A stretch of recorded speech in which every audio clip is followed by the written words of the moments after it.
everybody. Happy Friday. Hello. Wow, we're almost to the end of the year. And today on Kick-Ass 2020, I'm super excited because we're going to talk about one of my most favorite topics and something that we've been doing in our relationship, in our business, and for ourselves all day today is values. What are values? Yeah, so values are literally how you feel aligned. They're also how you create goals. Has anyone here ever had a breakdown in communication? Yes. Or have you had a breakdown between some Hey, maybe leaders in a company? Yes. Right? Maybe a manager or two business owners trying to run the same company. Or this is why some people will leave a job. They'll be in a job for a long period of time, and maybe for a while they were aligned with their values, but then something happened in the organization, or the person had a personal growth shift and the values changed, or the values are not getting met anymore, and they'll leave the job. Same thing with money. Yes. So money is a value, believe it or not. So whether you love it, hate it, or against it, money is a value.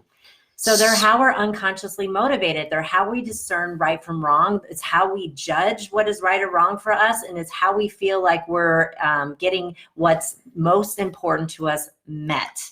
And if you don't know those things, then you're going to be kind of confused in relationships. You won't know your boundaries. And it's really hard for you to develop goals that you're actually going to get, because people will sabotage the goals unconsciously if their values are not aligned. Absolutely. So that's what we've been doing it in all areas of life. So you can do values in all areas of life, for relationship, for personal growth and development. Yes. Spirituality. For business. For sex. For your relationships. For health and wellness. Health and wellness. And pretty much every area of finances. So the way we teach this and when we coach clients is we set up values. And by the way, this values is kind of a higher level, advanced master practitioner type teachings that we teach in neurolinguistics. And so values are really what's important to us, right? So it's what Deb said. And it's important to know this if in the context of sales, if we are looking to make more sales and be more successful, it's really useful to know our clients' values. Right? And when you know your clients' values, you can provide them with more value as far as what they're purchasing, a product or service, based on what's important to them. Exactly. Not us, the salesperson or the consultant or the coach. That's the thing, is that we end up selling our own personal values of what's important to us or what we think the product is going to solve, because that's what's important to us in our life. Though the person that's sitting across from us, our client, they have different needs, they have different wants, they have different desires, they have different aspirations, and they have different criteria of what is most important to them. And that is how people are motivated. People are willing to spend money, time, and resources on things most important to them. Right. So you need to know this about. So here's an example. If vacation is a high value for a client or someone we know, then they are going to find resources and expend resources to get on vacation, because that's a high value, versus someone who might invest resources and time and energy into, say, personal growth and development or reading. Or church. Those are all values. Or in relationships. Hi, Kayleen. Or they may spend money in the relationship, or maybe they value having fun and freedom overall, and so they invest in going to Burning Man, or they invest in going out to the bar. So it depends on what's most important to the person in the moment. And values shift and change. This is why we always elicit our values. Sometimes, depending upon what's going on in our business, if we feel like we're not together and we're off a little, usually a value is misplaced or out of alignment. Got out of whack. It's something that's important to her, and I'm unconscious about it, and it's something maybe important to me, and she may be a little unconscious about it, which just means she's not aware of it. Yeah. It's not something we're trying to do, and this goes for relationships. It's not something we're trying to do. We just need to look at what's important to the other person. And this is what so many couples, I think, that are struggling to communicate effectively and get to that level of, maybe back to the honeymoon phase they used to have or used to be at. This is how to get back to that. This is how to get back to that. This is how to maintain that. And this is like literally putting a turbojet engine behind your business goals, is getting your values aligned. It's like literally taking scattered type of energy, kind of like a light bulb. Like, let's imagine that you have a light bulb in a dark room, and then you turn on the light bulb. The energy and the light is everywhere. Kind of everywhere, scattered and nowhere. It's in the entire room. But if you have a laser beam, if you're aligned with your values, like everybody everybody on your team, let's say that you have an organization of 10 and the 2 top leaders are aligned and then all the team underneath it are aligned, it's going to create a laser focus of total congruence, total motivation, and total clarity on the end goal. And our this values, is why people don't get their goals, or this is why people do get their goals. We like to set up values. We do values elicitation first. We basically elicit each other's values, and then we actually combine them. So what's really cool about this is how it sets up our goals for pure success. Yes. Because for us, values are kind of like the compass. It gets you going in the right direction. And then your goals, you start really visualizing and in writing, get them out. So she knows my goals, I know her goals, and then we together have our own goals. This is so powerful. So many couples don't do this, and they just go through life trying to make money, trying to live a happy, throwing fun, shit at the wall, living, expecting it's gonna stick. Living to live, and they're not sure what they're living for. They're on the hamster wheel. Yep. And what the values do is it gets it out and it brings it to conscious awareness to where then you can unpack each word to figure out what truly is underneath it. Because here's the thing, values are supported by your past experiences. They're filters basically. In NLP jargon, it's called filters. How we perceive our... We got cut off, and where do our values come from? Well, they come from our past experiences. They come from our upbringing. They come from our socialization period. We're like little cookie cutter. We're like little sponges when we're 0 through 7 in our environment, and we absorbed everything around us. So we're literally walking around with other people's beliefs, yes, and other people's values because we adopted them from mom, dad, brother, sis, uncle, whoever raised us. And then we go into the modeling period and we model other people. Sometimes the television. A lot of times our values are formed, and it's from religion. It's also from school. Heroes. It's all about environment. I mean, environment is what forms your values. And then you start deciding, well, maybe I want to reject everything that mom and dad said. And so then you create your own values, but it's still rejecting something that came from mom and dad. And paradoxically, you'll end up getting the same thing.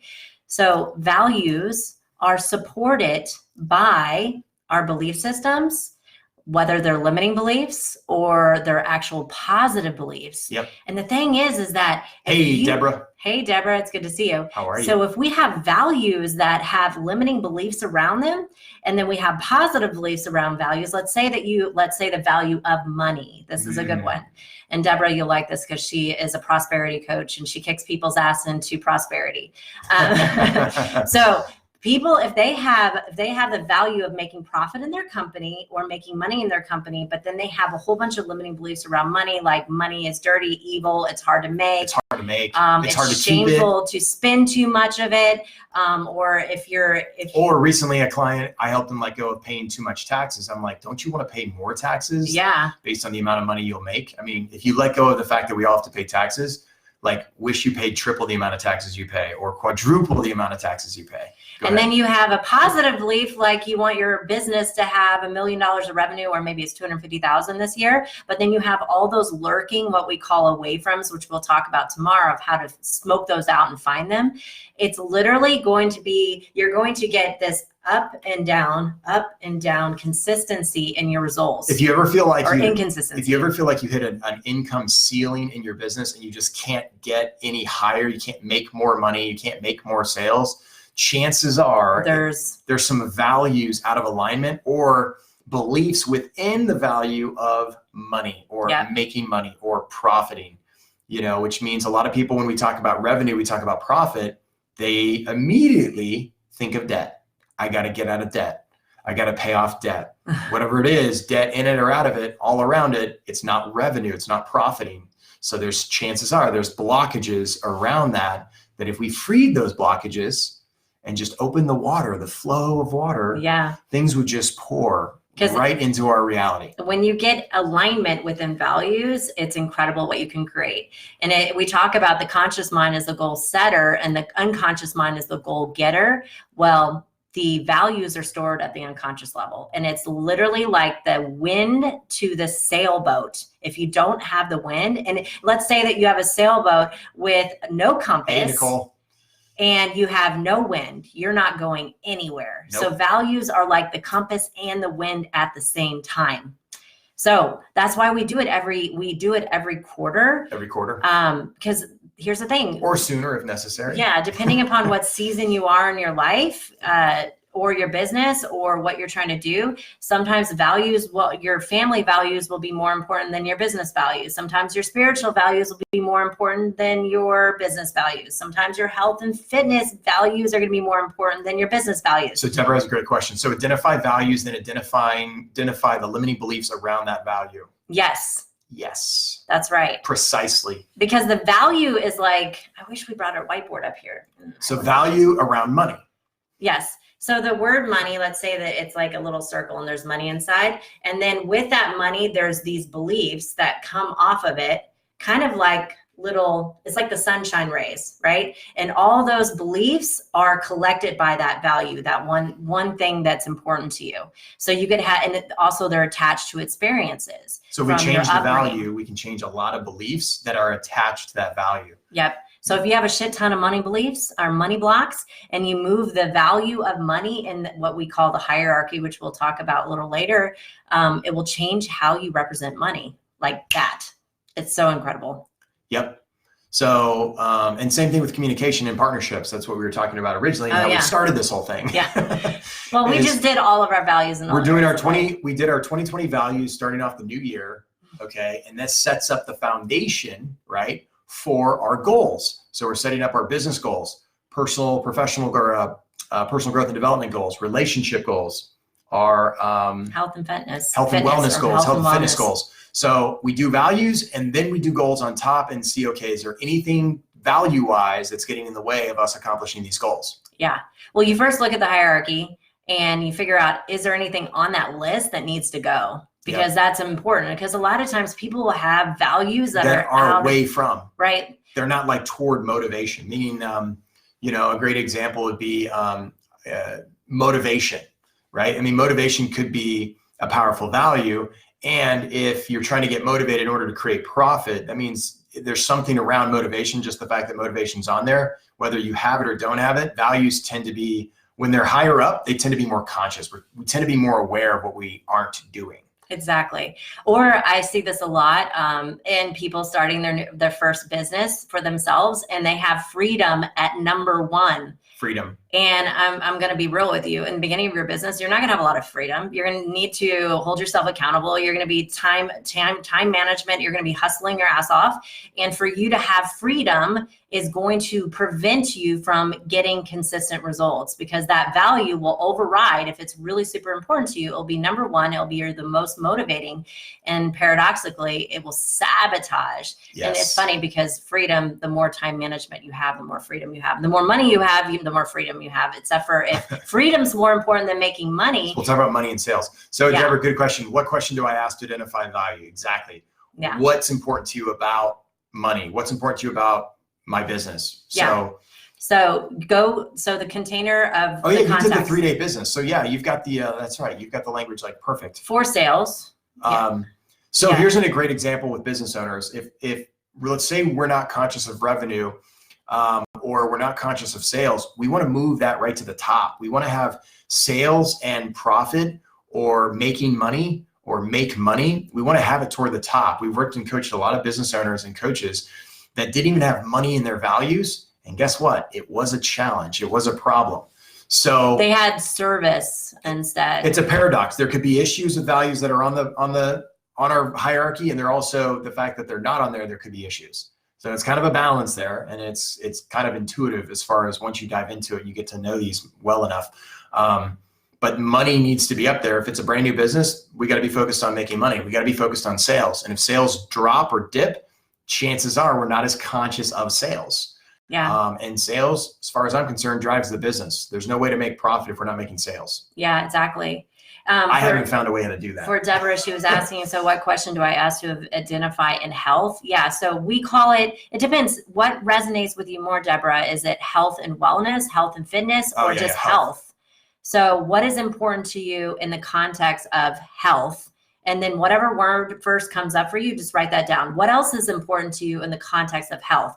What else? What else? What else? What else? What else? Until you have all this information down, and you may find that you run out of words and that's okay. We call it the buffer. And so you'll have this moment where you don't really have anything, and then you just allow it to fill back up, and then ask yourself the question again, what's important to you in the context of health? And then after that, you put it in order. So you look at the page and you look at all the values on the page, and then you ask yourself, what is the most important value? And what's the next most important? What's the next? What's the next? What's the next? You do this very, very fast because it's an unconscious process. Totally. And that is putting it in the hierarchy. And so the top 6 values are going to be your motivators. Those are the drivers. Those are really what's going to get you moving towards your goals. That's what are going to keep you being successful. The problem is sometimes those values will be higher on the hierarchy because they have away froms, which is limiting beliefs. Let me give you an example. So when we first got in a relationship, my values, because of my past experiences of being in and out of really abusive relationships, one of the first values on my hierarchy was respect, because I had all these things like, I will never let a guy disrespect me again. I will never let a guy put his hands on me. I will never, never, never, never. And so respect was very high. It was number 1. And he was like, respect, that doesn't mean anything to me, because he automatically assumes in a relationship, of course, you're going to respect your woman, or she's going to respect me. So for me, it was really important because I had all of this charge and these things that were lurking that drive it to the top. It wasn't a projection of mine, meaning I didn't have an issue with respect. Yeah. It wasn't something that I was like, I command respect. It was just, it was innate. Exactly. Right? It was automatic. So once we did the work around it, doing timeline therapy and some of the NLP stuff and moving it around, it actually stopped being important to me. Because, so then it fell off the list altogether. Yes. So things that we want to get aware of, things that we really want to focus on, the values should be those top 5, 6 moving trend setting values. They set up our goals. So if we need to get a hold of sales, let's get a hold of sales and put it on the back. If it's let's say for wellness or health, we just did some, we got a little more detailed, with the gym and like, okay, cardio and weights. And I kind of did my own list. Deb did her own. So like, what's important about the gym? So in the context of the gym specifically, or weight training, or working out specifically, what's important to you about that? What else? What else? What else? So you could build your list along that and find out and smoke away a lot of things at what keeps us going away from the gym, or why don't we go to the gym? And it was interesting when I did my hierarchy, because I have old injuries that I've really never broken through in the mindset area. So this last time that we enlisted what is important to you in health and wellness, for me, number 1 was healthy mindset towards my body. And so, and for a lot of people, it would probably be eating or accountability or something, but I know from the results and the way that my body feels that it has to do with the mental factor. So that's high on the hierarchy because I still have limiting beliefs around my body and some of the injuries I have. Strengthening the belief that you can heal. Right? Yeah. Or maybe somebody will have discipline. Maybe somebody will have discipline high on the hierarchy. Well, maybe they have a belief that I've never been able to have good discipline, or because I will get discipline and then I'll fall off the wagon, or I'll self-sabotage. So those will be most important in the beginning until you let go of that stuff. And then it may to somebody that works out consistently, that eats healthy, that listens to their body, that has a healthy internal dialogue towards their body, discipline isn't even on the hierarchy because they already have it. Late summer, midsummer, we broke Hannah through that. She kept saying, I can't wake up early. Yeah. I'm not a morning person. She kept saying, I'm not a morning person. I love yoga and I love working out, but I can't get up early enough. I'm not a morning person. That's a story, right? Yeah. That's a belief that you hold true. And if that belief that we hold so dearly, so true, right or wrong, good or bad, if it gets us results, fantastic, stay with it. If it's not getting us results, right, it's getting in the way of results at a more evolved, higher level, chances are we want to do something about it by letting it go, learning from it, and let it go, release it. Yeah, totally. Delete it, really. So the more that you understand the values, the more you'll have consistent results with your goals. I cannot stress this enough. If you're not aware of your values, you probably won't be getting your goals all the time because there may be stuff that is sabotaging you from getting your goals.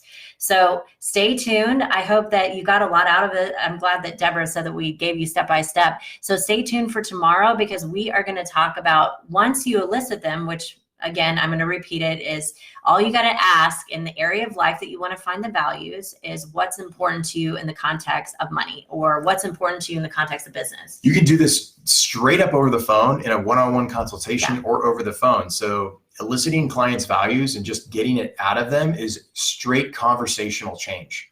So in sales, in the context of coaching or sales, just asking your client, hey, what's important to you about owning a home? Hey, what's important to you about insurance? What's important to you about what else? What else? Yeah, what else? I'm curious. Tell me more. Tell me more. What else is important What's to you? important to you about you do a totally conversational. hiring People a don't know what coach? you're doing. What's important to you about hiring a realtor? Yeah. All these things that we just think we take for granted, but we actually are unpacking their language. And the more specific we get, the more we realize, wow, I can actually fit our behavior, our process, our systems, and the way we work within the client's values. And that's not even, if you want to serve a client at the absolute highest level, this is the way to do it. Absolutely. And those key words are literally like They'll light fire. up like a They are Christmas tree. firecrackers to the person's neurology. It literally lights You up speak their language. experiences. It lights up their belief systems. Their most core needs and wants and desires with those words. So when you present your sale, whenever you do your sales presentation or you give them the offer, you damn well want to shove those values in the words because that is what's going to motivate them to buy. It's also going to make them feel reassured that it was a good decision because it's how they know right from wrong. If you don't give them the values back in your presentation, there may be something off, and that's sometimes why we have buyer's remorse. Absolutely. Yeah, it's super cool. We love values. In fact, in the Master Practitioner, we spend 3 full days talking about values, the type that we're talking about now, but it's also we have an evolution of values as we grow and evolve as a human being. And we're going to get more into that later. And we're going to splice this video together on YouTube. So if you want to see the whole thing, because we kind of got cut off there by internet. Yeah. So if you want to see the whole thing, check out our YouTube channel, like and subscribe, share this with someone. And also please put on the notifications because we're going to be doing specific YouTube videos. Share this with someone you like and love. Yes. And we're going to be doing new content on YouTube that we'll only do on YouTube. So please come check it out. My beautiful head partner here is on fire tonight. Yes, I am. And you're looking beautiful as ever. I love you. All right. Elicit your values and set some goals. Love you guys. I'm all rosy. See ya. Thank you so much for watching this video. If you like our content and you want to see more, hit the subscribe button below. We'll be posting videos every single week. And if you want to learn more about NLP or a certification program or even performance coaching, come join us on our website at yagertraining.com and you can find the link in the description below. We hope to see you on the next video. Thank you.